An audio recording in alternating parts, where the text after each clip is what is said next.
What's going on, everyone? It's me, your boy Ryan Flowers, aka Clutch Sports Talk, and back with another episode of NFL Matchups. Man, as usual, we got tons to talk about today on this episode.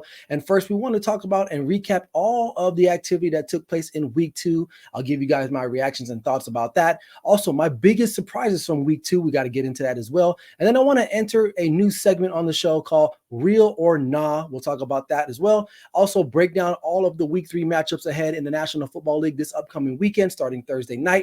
Then look at the fantasy impact players and see how we can help you guys in your fantasy leagues and see what players you might want to go grab off the waiver wire, and then wrap up the show with my clutch or not so much players of the week. So listen, nothing else to talk about. You guys are in the right spot for NFL matchups, so let's just get straight into it. Let's go.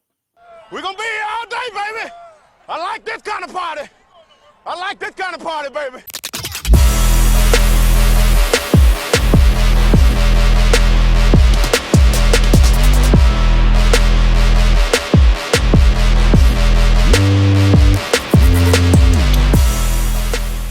All right, man, let's get back into it. So welcome again to another episode of NFL Matchups. But before we move forward, if you haven't already, subscribe to the Grid Network channel, man. We'll appreciate it. Every subscription matters. It really supports the channel, and it keeps us going each and every week. And we have other great, talented content creators on the Grid Network. So please make sure to subscribe to the channel right now. Okay, so lots to digest here. The week 2, we're already entering week 3, right? So it's crazy already that the weeks are moving by so fast. Some reactions, some takeaways. I guess the first thing that stood out to me, I want to talk about the game that took place in Arrowhead against the Cincinnati Bengals and the Kansas City Chiefs. It was a good game. A lot of people, including myself, did not give the Bengals a chance. But when you think about it, we probably should have given them a better chance than what we actually did.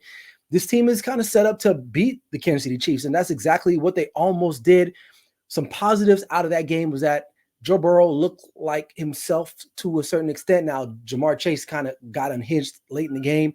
But despite fumbling the ball and some other key mistakes made by the Bengals, they had a chance to win that game. It literally took the Chiefs again in the last minute kind of fashion to pull out that game. So if you're a Bengals fan, there is some hope at the end of the tunnel, or some light at the end of the tunnel. I think this team can maybe turn things around.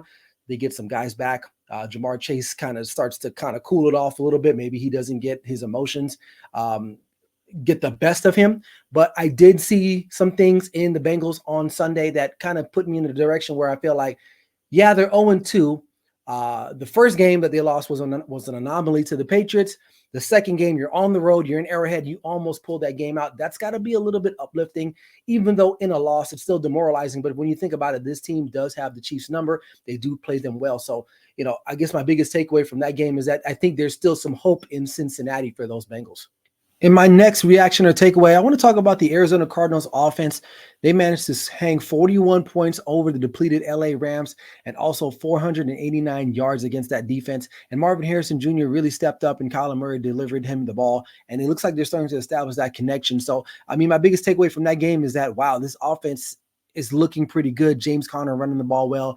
Trey McBride getting involved in the action as well, having an impact. Maybe not necessarily scoring the touchdowns, but definitely having an impact on the play of field during the game. So the Cardinals are going to be one of those explosive offensive teams. Kyler Murray is playing some of the best football at the quarterback position that we have right now in the National Football League. So I'm looking forward to seeing what they're going to do next. They got a tough matchup at home against the Lions, which we'll talk about later on. But the Arizona Cardinals offense is definitely flying high, and hopefully they can take that big win this week. And even that early loss against the Bills, they had them on the ropes, and they nearly pulled that one out in Orchard Park. But definitely something is brewing in Glendale with the Arizona Cardinals, and I like where they're going. Another reaction I want to talk about is the Baltimore Ravens. They have begun the season now at 0-2. This is the first time under John Harbaugh, I believe, that they've started the season 0-2. Now, I'm not quite ready to hit the panic button on the Baltimore Ravens yet. The games that they lost were really close. Right now, they were heavily favored in this last matchup against the Las Vegas Raiders at -9.5. They didn't get it done, and they lost by basically a toe to the Kansas City Chiefs, or at least that touchdown would have set up overtime, if I'm not mistaken. So close games. They need to clean some things up. I think they're still trying to figure out how to use Derrick Henry. We all know what Lamar Jackson can do running the football. It's how do they incorporate Derrick Henry. Now, he did get off a little bit against the Raiders, which we're seeing is a really good defense, right? So, listen, It's hard to open up on the road in Arrowhead against the defending Super Bowl champs. Now, I get it. You should have won the game on Sunday anyway against the Raiders, but the Raiders defense has been proven to be pretty stout so far this year. I'm not worried about them all the way yet. They have a nice little matchup against the Dallas Cowboys this upcoming Sunday, a game in which I feel like they can possibly win, but I'll break that down here later on in this video. But I'm not worried about the Ravens quite yet. So that's one of the biggest takeaways from this weekend for me is the Ravens is that, listen, they're 0-2, but I still feel confident in their chances in moving forward. And my last takeaway or reaction is Aaron Rodgers and the Jets.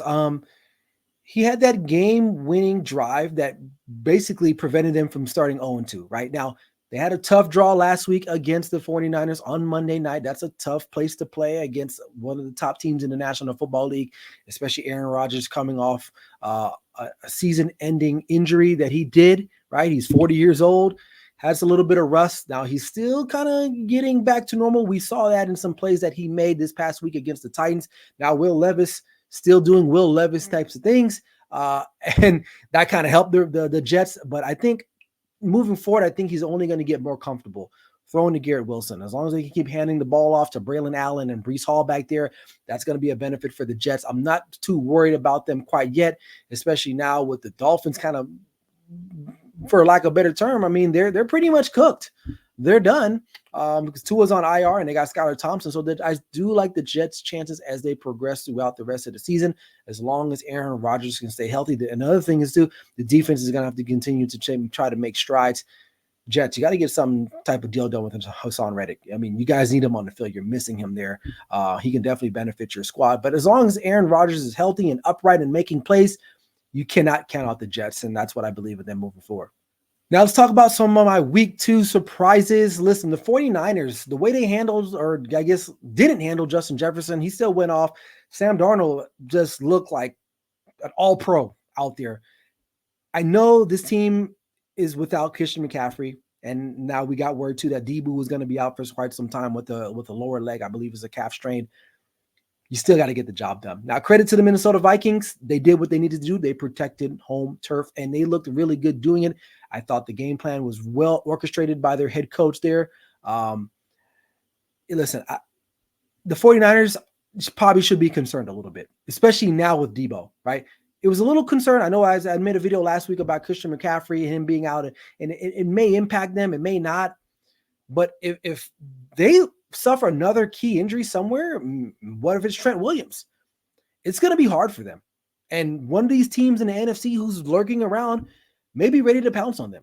And we saw with the Minnesota Vikings that game probably should have been a blowout. If it wasn't for a couple big plays here or there, some mistakes, that game probably should have been a blowout. Now, Brock Purdy did throw for over 300 yards, something like that. But you can tell that he is still limited. I know he has a winning record, and that's great. And 49er fans can get on me in the comment section. But there's something about him still. He's had really good games. I'm not saying he's a bum quarterback because he's not. But in a game like this where you got Christian McCaffrey, your best player, gone, right? Debo is going to be gone now for an extended amount of time. It's going to fall a lot on his shoulders. And is he ready to handle that, right? We caught glimpses of it last year, and they lost 2 or 3 in a row with some key guys out of the lineup. So no really future in Christian McCaffrey when he's going to return, and we know Debo's going to be out quite some time. So Brandon Ayuk is going to have to step up, and he's missed a lot of offseason because of his contract holdout, right? George Kittle really isn't as impactful in the offense anymore as he used to be maybe once upon a time ago. He's going to have to be a guy out there. So this team is definitely reeling on offense. Defense I'm not worried about, but their offense, will they be able to sustain drives and keep their defense off the field? If not, that defense is going to wear down and they're going to start giving up some plays. And that's exactly what happened to them this past weekend against the Minnesota Vikings. Another takeaway is the Colts defense, not necessarily the Colts. I got my own bone to pick with Anthony Richardson, but overall, the bell cow of this team was supposed to be the defense, right? Their rushing defense is horrible at this point. Josh Jacobs ran all over him. The week before, Joe Mixon had his way, right? This was supposed to be the better unit on this team. What's happening to them, right? So they're going to have to clean that up. And then as far as Anthony Richardson is concerned, he's still inconsistent. People forget, though. I mean, maybe not a lot of people haven't forgotten, but you got to think about it. This is de facto his kind of rookie season, right? He missed a lot of time last year. I think he only played 4 games. We saw some glimpses, and we kind of see that now, but he's got to be a little bit more consistent. He's got to protect the football. He's got to make throws down the field. You can't just complete 10, 12 passes a game in the National Football League and be a quarterback, a starting quarterback in this league. He's going to have to throw the ball down the field at some point, complete some intermediate type of stuff, but he can't turn the ball over. But for now, this defense is going to have to get right if they're going to carry this kid in the offense to the promised land, whether it's trying to win an AFC South division or just make a wild card berth in this particular upcoming playoffs this year. So Colts defense definitely disappointed in them. That's been a surprise for me so far in this particular NFL season, and we're only in week 2. Saints offense, really, if I want to be very specific, they're putting on a show. You saw what he did against Dallas last week. 6 touchdowns on 6 possessions. That's crazy, right? I believe they scored 90-something points in the first 2 games. And they got a nice little defense coming in to play them this Sunday in the Dome, which I feel like they're going to take advantage of the Eagles, which we'll talk about that later on. But I'm very surprised in the offensive output that this team has been able to produce. Now, the Panthers game's like, okay, you hung 40 on them. Okay, great. Like anyone can do that, right? But then you go into Dallas and you shellac them. I think that was the most surprising thing to me. The fact that they scored 6 touchdowns, if I'm not mistaken, on their first 6 drives, and it was rather easy. Alvin Kamara looked like old Alvin Kamara. Derek Carr looking like a stud. He's probably a front runner right now for the MVP. And I know it's still young, but that's the thing right now. Him and Sam Darnold right now. And Kyler Murray, probably the 3 best quarterbacks playing great football right now at this point. So, offense for the Saints, wow. That's all I got to say about them. My final surprise, and I guess I'm not so surprised, but maybe I am, the impact or non-impact of Travis Kelce right now for the Chiefs. He really isn't being utilized a lot. Now, a lot can be said. They've added some guys. They went in the draft. They've added some more tight ends, some more vertical threats. So maybe they don't really need to use him. But Isaiah Pacheco is going to be gone for some time now. He's on the IR. So he needs to step it up, I would say. Or maybe he's saving himself because when it matters most, and that's the playoffs and that's the postseason, which I lead that fight, is that what you do in the postseason really solidifies your legacy. So he's older in the tooth right now. Maybe he's not going to be Travis Kelce of old, but I would like to see him a little bit more involved in the offense moving forward. But I think at the end of the day, when all the chips are down on the table, you're going to have to count on Travis Kelce to get the job done, because we've seen that time and time and time again. We saw that last year in the AFC Conference Championship game. He literally led that team offensively to win that game. He willed them. I mean, the defense had a part in that too, of course, don't get me wrong, but offensively, Travis Kelce was the mainstay there. So I'm a little bit surprised, but maybe I'm not so surprised, because I feel like he might be just saving himself for, January, late December, and he'll get things going, and we'll see where that offense will be at that point in time for the Kansas City Chiefs. All right, I want to introduce a new segment to the show here on NFL Matchups. It's called Real or Nah, right? Basically, I'm going to run down some statements here. I'm going to see if it's a real statement. Should we take it seriously? Is it legitimate? Or it's like, nah, we good. It's all right. Things will be okay. So first things first, I want to pop out there. The Rams are going to finish last in the NFC West. That's real. That's going to happen, unfortunately. Sorry, LA Ram fans. You guys are pretty much cooked. Cooper Kupp, gone for some time. Puka Nacua, gone for some time. Still shuffling guys on the offensive line. That's a problem. Matthew Stafford, who's he going to be throwing to? God knows. God knows. Couldn't get the running game going this weekend against the Cardinals. That's going to be an issue, right? And it doesn't get any better because you got the 49ers coming into town who have owned you in LA. So them legitimately finishing last in the NFC West, that's going to be real. Seattle's playing good football. The Niners are going to bounce back. Cardinals are obviously beat the crap out of them. So it's not looking good for the LA Rams. So real or not with them, that's definitely real. The next one is the Baltimore Ravens missing the playoffs. Real or nah? I'm going to say nah. I think even though they're 0-2, they got a chance this weekend against the Dallas Cowboys to get things right, which I feel like they probably will, right? Like I said before in the opening segment of the show, the games that they lost were close ones. And I think they'll rectify that, right? The Raiders game, it happens. This is the National Football League. It's going to happen. Upsets do happen. Game they probably should have won. You're minus 9.5 at home. Probably should win that game, right? Chiefs game, you lose by a toe. Okay, it is what it is. I still think they got to figure out what they're going to do with Derrick Henry and Lamar Jackson and how they're going to be effective. I think they can use both of them effectively, but it's how they're going to do it in spurts, right? So defense, I'm a little concerned with a little bit, but I feel like Lamar Jackson is a really good regular season quarterback. I think that they'll still be able to battle back. They're still a good team, and they're tough. So that's what I like about them. If this was like the Dallas Cowboys, I would say they're cooked because they're mentally not tough enough. So Lamar Jackson, the Baltimore Ravens, John Harbaugh, this is a tough team. I think they'll be able to get through it, and I think they'll be able to bounce back and dig themselves out of this hole that they've created, and possibly, maybe not win the division. Maybe, I don't know. They still could, right? But they'll be there at the end of the day, battling for one of the top seeds in the AFC for sure. So for them, as far as them missing the playoffs, I'm going to say nah, they're not going to miss the playoffs. I think they're going to be all right. And then the final real or nah is the New Orleans Saints offense real? And I'm just going to say, yeah, hell yeah. 91 points in 2 games. The way you beat down the Dallas Cowboys in a nationally televised game on Fox. Alvin Kamara looks great. Like I said, Derek Carr is arguably in the talks for MVP right now. I know it's only week 3, going into week 3, but still, I love what Clint Kubiak has done. If you don't know, he's the son of the legendary offensive coordinator and head coach, I believe Gary Kubiak.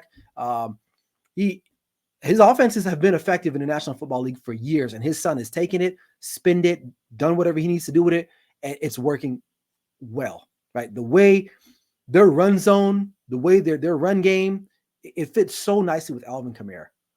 Derek Carr's not holding on to the ball, and they have offensive line issues going into this season, right?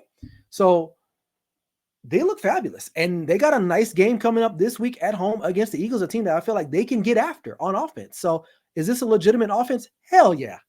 Hell yes, this is. So are they real or not? They're real. For sure. They are real. So I like the Saints. I love their offense if you didn't know. But I like them. They're real. All right, let's talk about some NFL matchups for week 3 in the National Football League. And it starts with Thursday night, the Patriots on the road in the home opener against the New York Jets. The biggest thing for me, for the Patriots, if they have any chance of surviving this game, is can they run against the Jets rush defense, right? Ramondre Stevenson's going to have a really good performance, but he has been struggling, especially against the Jets. But if they have any chances of winning this game, I think their defense is going to keep them in the game, but can they put up points? That's going to be the biggest thing for them. As far as the Jets are concerned, Aaron Rodgers should be okay, right? Trying to attack this Patriots secondary. Outside of Christian Gonzalez, I think they still have some favorable matchups outside. But I do like the Jets in this particular game. In the next game, we got the Buccaneers taking on the Denver Broncos. Tampa Bay's defense literally was undermanned last week against the Lions, but they still found a way to squeeze it out, right? I thought the Lions would have had a good chance of beating them because they were missing guys like Antoine Winfield Jr., but Tampa Bay's offense is legit, and their defense looked to seem okay. I think them missing some guys due to injury is still going to be okay because, listen, Bo Nix has not really played all that great. And I don't know if they can figure that out right now. I know Sean Payton's going to try his damnedest to do that. But in that regard, I still like the Buccaneers to win this game at home and to continue to improve being 3-0. So I like the Tampa Bay Buccaneers in this matchup. All right, we got Chargers and Steelers. This is an intriguing one, right? Because you got the Steelers who are 2-0, but a lot of people can argue saying that their offense sucks. And it kind of does. I mean, they try to get it a little bit going this past weekend against Denver, but they're kind of like on the pretender side. Now, their defense is good, led by TJ Watt. I think both teams are going to run heavy in this particular game because that's well, we know for a fact Jim Harbaugh, that's what he wants to do. And we've seen that the last 2 weeks in the performance with J.K. Dobbins and what he's been able to do. And we know what Pittsburgh likes to do. Run the ball, play good defense, try not to turn the ball over. Now, Justin Fields is still dealing right now, so he's going to remain the starting quarterback. And I don't see why he shouldn't be. He's still 2-0. Hasn't given them a reason not to bench him right now. Of course, Russell Wilson will be waiting in the wings there. I like the Steelers in this matchup. I think it's going to be a low-scoring game. It's going to be a slugfest. But I still like the Steelers to win this one just because I like their defense better than the Chargers.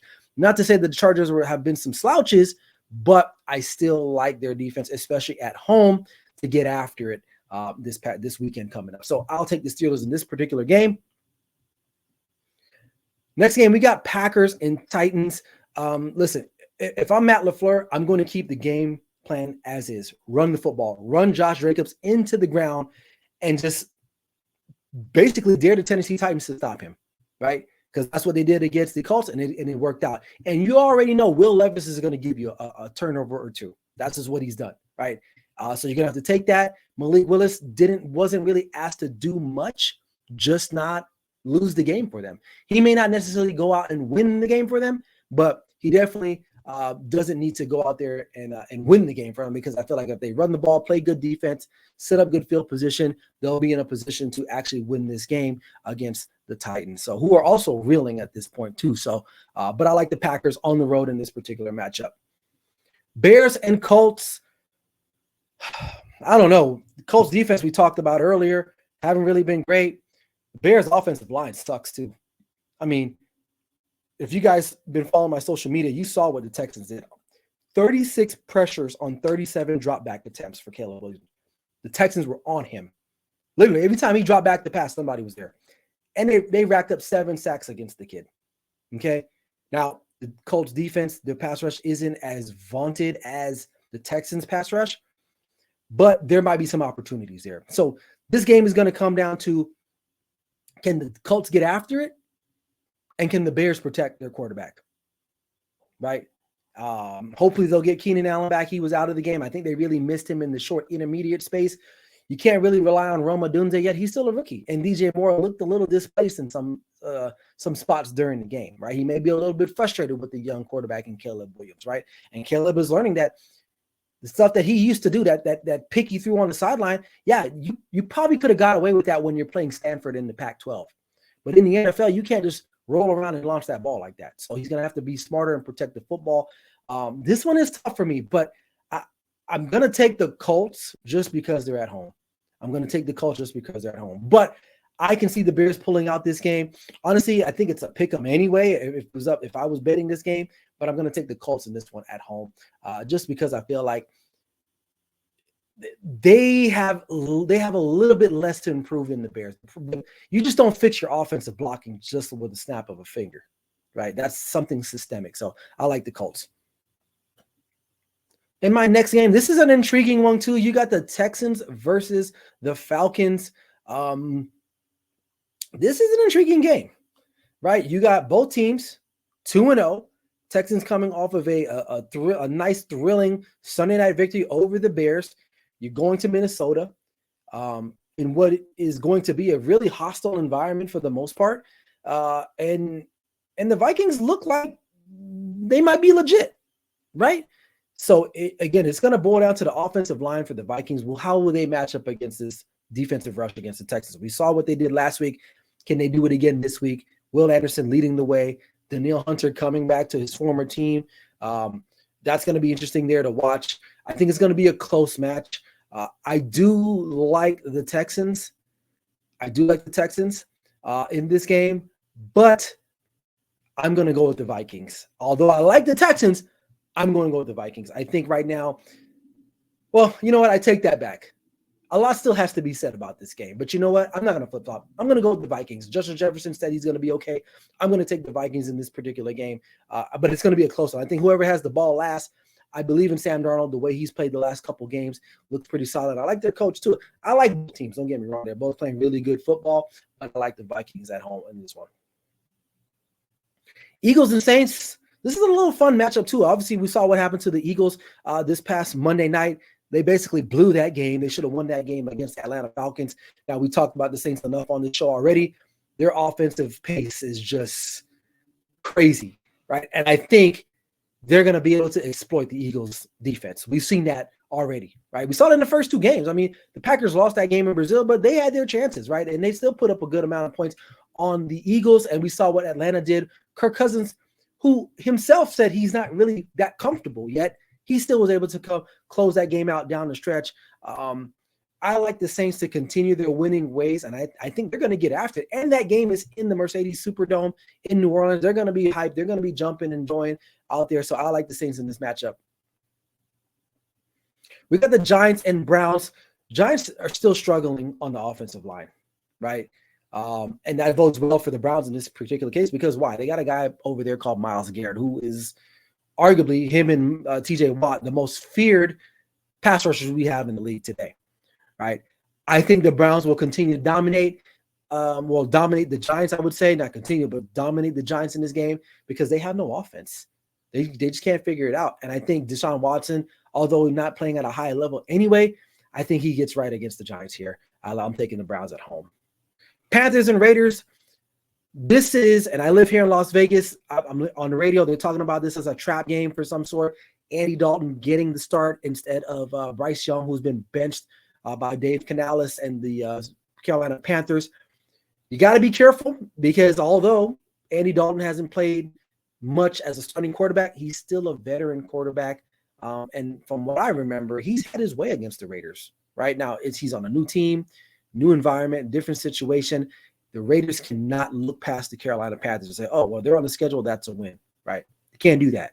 So I think they're going to get their opportunities. Max Crosby is probably going to get after Andy Dalton quite a bit. He's not as mobile.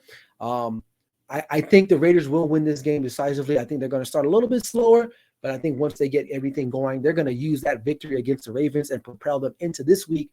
Literally, if they win this game, I think they got a couple easy ones, or at least some games that they could win. They literally could be 4-1 in the next 5 games, or 5 games overall that they played. 4-1, right? Who would have thought the Las Vegas Raiders? So that game against the Baltimore Ravens was really a turning point, or may have been a turning point for this team early in the season. But I like the Raiders to win this game decisively.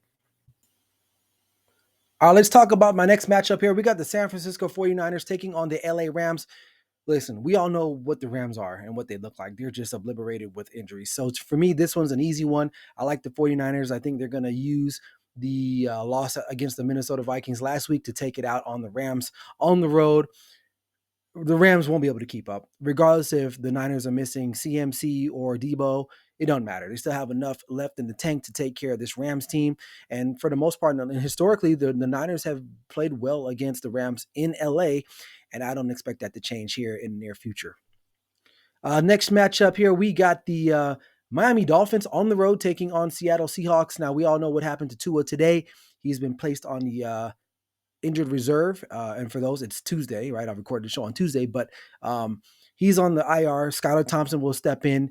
This is going to affect their offense very drastically. Tyreek Hill did not have a great game last week, Thursday, against the Buffalo Bills. Jalen Waddle, the same. How are they going to approach this, right?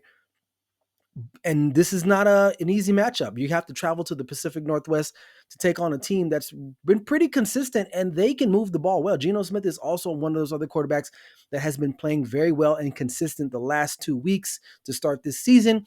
The Dolphins, to me, are kind of reeling at this point, especially you don't have your best quarter. You have your best player, one of your best players, I would say.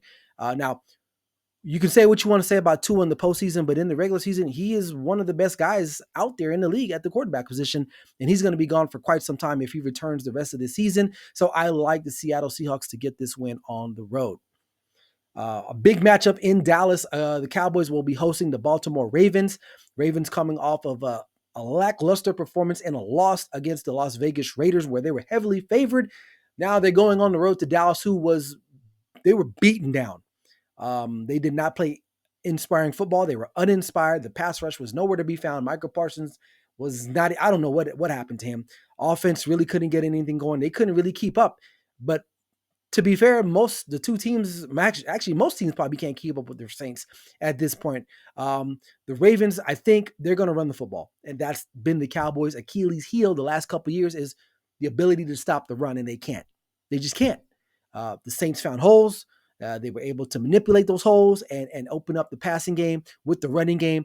And if Lamar Jackson gets going early, it's over because then he's going to get going.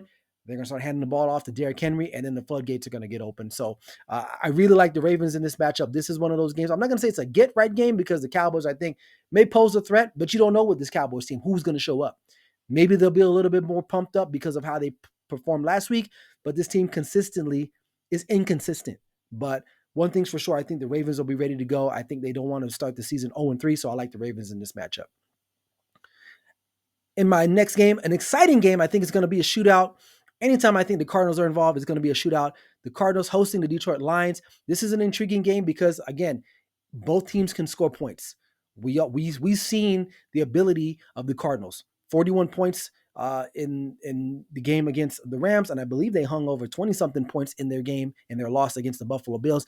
The Lions can move the ball as well, too. They got Jared Goff, who really didn't play all that well this past Sunday, but you still got Amon St. Brown and you still got Jameson Williams to throw the ball to, and they can still run the ball with Jahmyr Gibbs. So they definitely have talent. They are bringing in probably, if not the best offensive line in the National Football League.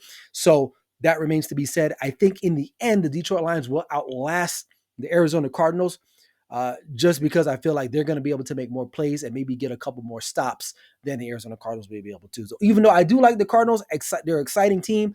They are at home, but I'm going to go with the Lions just on a gut feeling about them. We got 2 Monday Night Football games, or excuse me. In our Sunday night matchup, we got the Kansas City Chiefs taking on the Atlanta Falcons. Listen, to me, the Chiefs could easily be 0-2 at this point.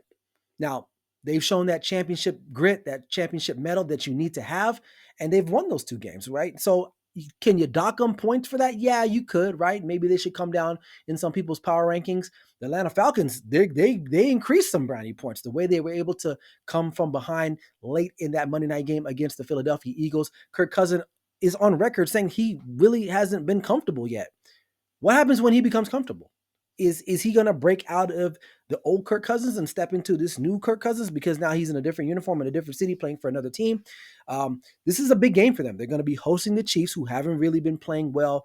I think this could be one of those upset type of wins for the Falcons right there. I think they were underdogs in the Eagles game. I think they're going to be kind of underdogs because you're playing the Chiefs and the Chiefs haven't played well. But I'm still going to go with the Chiefs. I still think they're going to figure out a way. This team, you have to make sure you kill them. If you give them any glimmer of hope, they will take it. And that's a championship caliber team. So I do like the Chiefs. I think this game is going to be close, but I like Patrick Mahomes. I like Andy Reid. I like what they can do. I still like their defense, and I like the Chiefs in a close one, but I like them to pull the win out in this Sunday night matchup. All right, we have 2 Monday night games. The first one starting in Buffalo. The Jacksonville Jaguars will be on the road taking on the Buffalo Bills. The Buffalo Bills are 2-0, playing really good football. The Jags, uninspiring football. You blew a 17-0 lead to the Dolphins, and then you lose to the Browns, who really, honestly, didn't really look all that great in the win either. Trevor Lawrence, I'm still iffy about him. A lot of questions surrounding this team. Evan Ingram's going to be gone. He's out for an injury. I don't know, man. Like I said in my divisional preview with this particular team, they have a lot of questions and they have a lot of pressure on their backs. I think they're going to fall to 0-3. I like the Bills. I like Josh Allen. I like how consistent he is. Now, they lost Stephon Diggs. They lost some other guys on defense, but Josh Allen is the constant. He will find ways to make plays, and that's what he is. He's a playmaker, and I like his ability over the Jacksonville Jaguars to get this win on Monday night. And in the final game of the season, of the evening, or of the week, the Cincinnati Bengals will be hosting the Washington Commanders. I like what the Bengals did on Sunday. Now, they got the loss, but they showed improvement. Now, that first game against the Patriots, you just got to chalk that one up. It happens sometimes. Sometimes you lose a game you probably should win, right? But they had a lot going on. Jamar Chase, his contract situation. T. Higgins wasn't out. Joe Burrow missed a lot of time last year. I guess he's dealing with a wrist injury. A lot of things. It was a perfect storm for the Patriots. They came in and won the game. They go into Kansas City. They almost beat this team. It comes down to a last-minute field goal to win that game. I like what they can do against the Commanders. Commanders really secondary is not that strong. You're playing a rookie quarterback. It's on Monday night. You got to win this game. There's no ifs, ands, or buts about it. You're 0-2. This got to be a game you have to win. If not, if they lose this game, they're pretty much cooked. I would say this season's pretty much over. So Cincinnati, big game for you guys. I'm going to take you guys in the win on Monday night.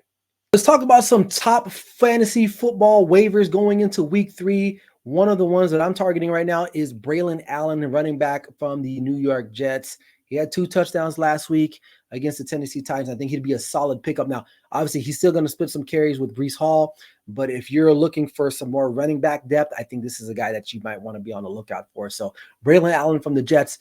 Quentin Johnson, right, who I'm not a fan of, but he showed potential, right? He had 2 touchdowns himself. He's kind of because right now the Chargers don't really have a number 1 wide receiver, right?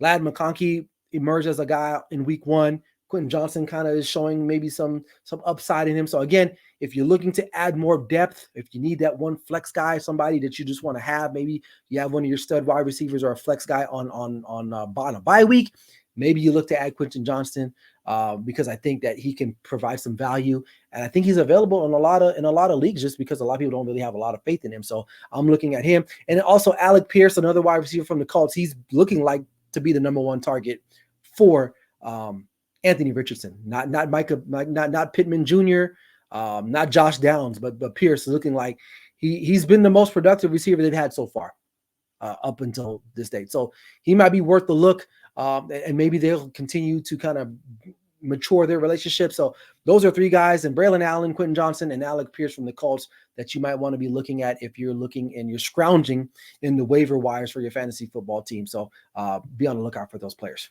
Okay. Before we get out of here, we got my clutch or not so much. I'm going to start with the clutch performers of the week.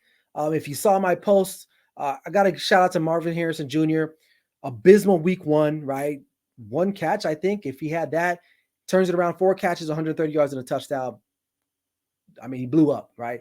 Max Crosby, 2 sacks, 5 tackles. But the biggest thing for him, for me, that I like is his leadership.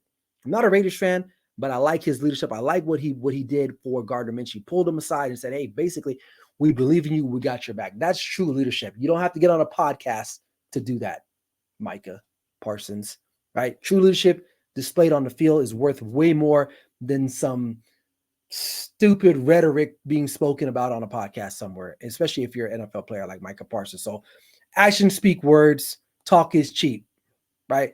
And he backed it up. So shout out to Max Crosby. Alvin Kamara, we all know what he did. He just dismantled the Cowboys individually with 4 touchdowns, over 120 yards rushing, and added 65 yards receiving and a receiving touchdown as well, as part of those 4 touchdowns that he had. Down performers, Dallas Cowboys. Where the hell were you guys at? You guys got boat raced out of your own stadium again. So that's back-to-back home games. And if you want to extend it back to last year against the Packers, where they weren't ready to play. And that's a common theme for Mike McCarthy in big-time games. Teams are not ready to prepare, and they showed that. Tyreek Hill, obviously, in my mind, losing in social media for the way he acted in that basic traffic stop. Now, I know things did escalate. Now, he did play week 1 and perform well and got the touchdown, but week 2 didn't do anything. Disappeared. So, and it's probably not going to get any better for him because you got Skylar Thompson throwing him. But hopefully they can turn things around there in Miami, and he can kind of get back on being Tyreek Hill, that fast, speedy receiver that we all know and I've grown to love watching him play.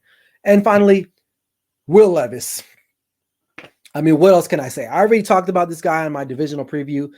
This current regime did not draft him. They don't want anything to do with this guy. They have him there because they really have no other options. He is literally auditioning to be a backup somewhere on someone's roster next year. This guy has not learned from his mistakes in back-to-back games, and I don't think he ever will. I was already out on him when he's talking about putting mayonnaise in coffee, so I was already out on him when it comes to that. But Will Levis, I don't know. But those are my those are my clutch or not so much players for week 3. So, all right, that wraps up NFL matchups this week. Appreciate you guys for tuning in. Make sure if you haven't subscribed to the Grid Network channel, please do so now. It really helps support the channel. And also, don't forget to check me out on Sundays live on YouTube on the Grid Network and also on Clutch Sports Talk on YouTube. My NFL's Sunday wake-up show will get you guys ready and locked and loaded for all the games that are upcoming Sunday. We'll go over power rankings and some other things and some other news around the league, so you don't want to miss out. So, hey, once again, appreciate you guys for watching the video. Until next time, this is your boy Ryan Flowers, a.k.a. Clutch Sports Talk. Like I always say, never settle till the work is done. We'll see you guys on the next video. Peace.